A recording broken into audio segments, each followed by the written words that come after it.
Guapos, ricos, famosos, inteligentes, calculadores y traicioneros. Unos mafiosos con un método un tanto cuestionable para alcanzar el poder, pero con una sensibilidad y un gusto exquisito por el arte.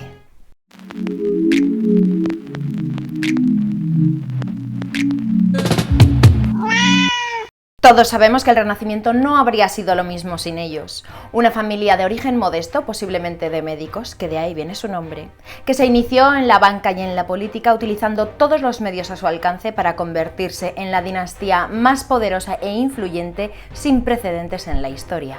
Todos sus miembros acabaron de una manera o de otra en cargos de poder, como pueden ser dirigentes florentinos, incluso 3 papas o 2 reinas. Y vale que quizá consiguieran ese pedazo de imperio empresarial y de poder de una manera poco ética, poco legal y nada honrada. Y vale que también se cebaran con los engaños, las traiciones, los sobornos y los asesinatos, pero lo que no podemos negarles es el buen gusto a la hora de invertir en qué y en quiénes y en cómo decoraban sus palacios. Los Medici formaron la estirpe más importante de Europa en mecenazgo científico y artístico, sobresaliendo sobre todo en la inversión en arquitectura, escultura y pintura. El patrocinio artístico en el Renacimiento no se puede entender sin las batallas internas entre las ciudades-estado italianas. El mecenazgo artístico era una estrategia política que aportaba publicidad y prestigio, y esto los Medici lo sabían muy bien.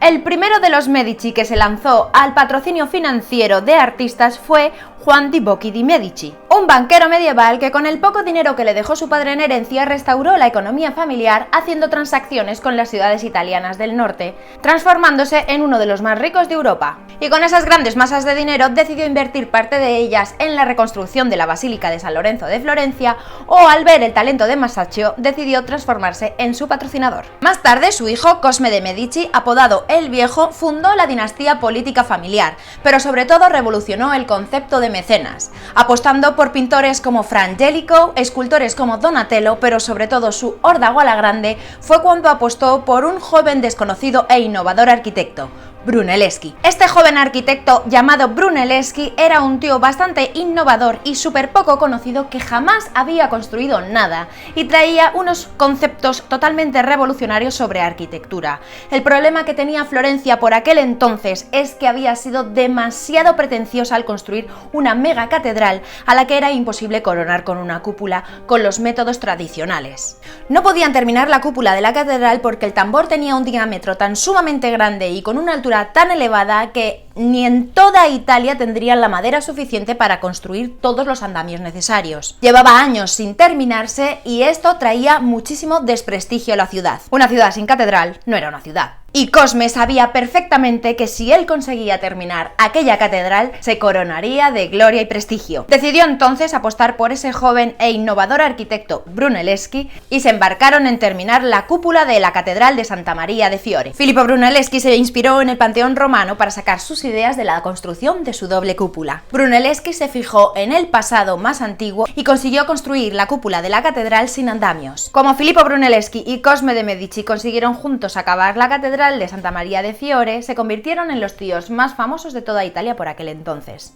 Un poco más tarde, su hijo Pedro de Cosme de Medici se dedicó a coleccionar cantidades ingentes de libros clásicos, creando una de las mayores bibliotecas de Italia. Pero también le pidió a Sandro Botticelli que pintase la adoración de los Reyes Magos, o le pidió a Benozzo Goncalves que pintase los frescos que decoraban los interiores de los palacios dedicados a las procesiones de los Reyes Magos. Esto a mí me dice que a los Medici les encantaba agasajar con regalos a todo el mundo para ponérselos de su parte.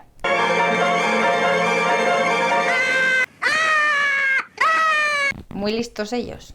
Pero de Cosme de Medici, además de todo esto, también fue el padre del grandísimo Lorenzo de Medici, apodado el Magnífico, que fue el dirigente político de la ciudad de Florencia en la Edad de Oro del Renacimiento, que fue, pues, el Medici, por excelencia. El que todos conocemos. Lorenzo de Medici era el capo practicando la política de prestigio artístico basado en su buenísimo criterio para seleccionar arte y artistas, y más que darles dinero lo que hacía era colocarles en las distintas cortes de Italia, coronándose de decir: mira, te he puesto aquí a un tío que pinta chachi piruli, ahora tú estás de mi parte. Así no solo controlaba, sino que además lo dejaba todo bien bonito. Bajo su mecenazgo había artistas de la talla de Sandro Botticelli, Ghirlandaio, Verrocchio o el grandísimo Leonardo da Vinci, pero es que además fue el primer mecenas de Miguel Ángel Buonarroti, acogiéndolo en su palacio de Via Longa. Qué buen ojo tenía el tío, ¿eh? Lorenzo de Medici, además de ser un grandísimo y buen mecenas, también manipuló, traicionó y trapicheó todo lo necesario para colocar a su segundo hijo Giovanni como el Papa número 217, apodado León X, en el año 1513 hasta 1521. Obviamente la tradición familiar le aportó a León X una formación académica y artística incomparable, lo que le hizo gastar muchísimo dinero en proyectos artísticos llevados a cabo por maestros como Bramante o Rafael. Su primo, otro papa, Clemente VII, hijo de Giuliano de Medici, que era el hermano de Lorenzo de Medici, es decir, que Clemente era su sobrino, vaya lío, llegó a ser el papa número 219 tan solo 2 años después de León X. Es decir, que el Papa Adriano VI, el Papa número 218, véase lo poquito que duró. Ojito con los Medici. No tengo ni idea cómo Clemente VII llegó a durar tanto tiempo. Bueno, sí lo sé. La verdad es que creo que las triquiñuelas familiares sí que tuvieran algo que ver. En fin, la cuestión es que este tío fue nombrado como el más desgraciado de los papas porque la cagó en el ámbito religioso, en el político y también en el artístico. Creo que en el único campo en el que triunfó fue que se lió con su criada y tuvieron al primer Medici moreno. Y tras este papa mete patas llegamos a un Medici que a mí me encanta porque es un sobrino nieto de Lorenzo el Magnífico, pero es como un primo cuarto por ahí perdido que se encontraron, un Medici de campo al que fueron a buscar para que restaurase el poderío florentino y le transformaron en el segundo duque de Florencia y en el gran duque de la Toscana.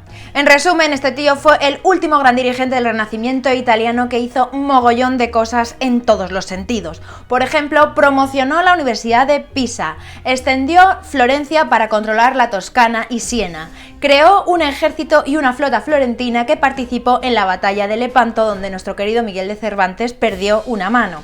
Creó los Uffizi, que era la sede del gobierno donde se almacenaban todos los documentos que manejaban la ciudad. O ejerció el mecenazgo artístico de Benvenuto Cellini y de Giorgio Vasari. O por ejemplo tuvo 3 esposas con las que tuvo 14 hijos, pero la más importante de todas fue la española Leonor de Toledo, que era la hija de un virrey español, que era una tía de armas tomar, tan bella como poderosa y de digna, porque le dijo que ella no viviría en el palacio familiar de los Medici porque era demasiado humilde, y la tía decidió con sus perrillas comprarse el grandioso Palacio Pitti, donde por la parte de atrás mandó construir los magníficos jardines del Boboli.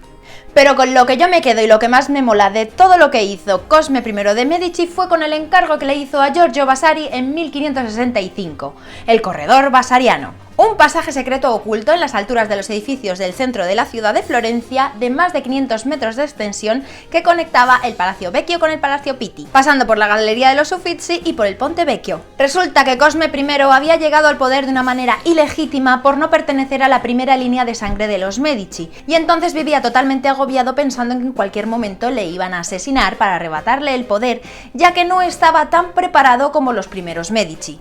Por otro lado, el poder se le había subido mucho a la cabeza y decía que la ciudad de Florencia obviamente olía mal y él no se podía mezclar con la plebe constantemente. Se gastaba cantidades ingentes en soldados de protección y entonces decidió construir esta pasarela secreta en las alturas de la ciudad para poder moverse con libertad y así no juntarse con la plebe, ni oler las pestes de la ciudad, ni tampoco correr el riesgo de ser asesinado en cualquier esquina. El pasaje le permitía moverse seguro y libremente por la ciudad desde el curro hasta su casa, pasando por el Ponte Vecchio, que por ejemplo ahí era donde se albergaba el mercado de la carne, y él con su poder decía que aquello olía fatal e hizo trasladar este mercado a otro lugar para dejar paso a que se construyese allí el mercado de los orfebres. Cosme le pidió a Vasari que pasase el corredor por la loggia de la iglesia de la Santa Felicità para poder hacer un balcón que entrase dentro de la iglesia y allí poder ver las misas sin juntarse con la plebe.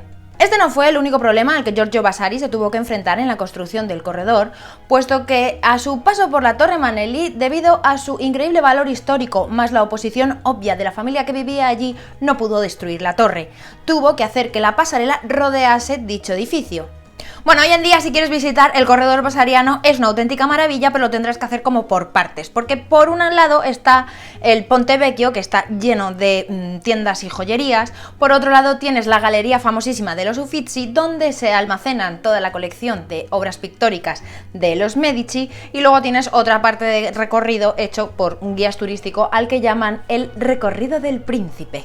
Como veis entonces, con grandes dosis de ambición, manipulación, encanto y aderezado con mucho dinero y buen gusto artístico, los Medici consiguieron colocar a Florencia en la cúspide de las ciudades más importantes a nivel intelectual y artístico. Nos gusten o no sus métodos, la verdad es que sin ellos el Renacimiento obviamente no habría sido lo mismo, y con ellos todos los grandes maestros del Renacimiento. No me quiero imaginar lo que habrían conseguido esta gente hoy en día con las redes sociales.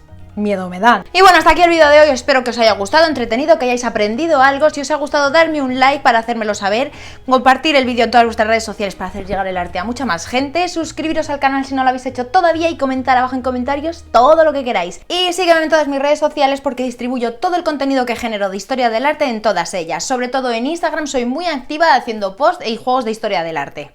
Y hasta aquí nada más que os puedo decir, que muchas gracias por verme y que nos vemos en el próximo vídeo. ¡Chao! Madre mía, que me he ido hasta el Mercadona antes a ¡qué calor tengo, Dios! Medici. Cosmidime. Titi, ¿sales en plano? ¿Te importa bajarte de ahí? Titi, bájate. ¡Adiós!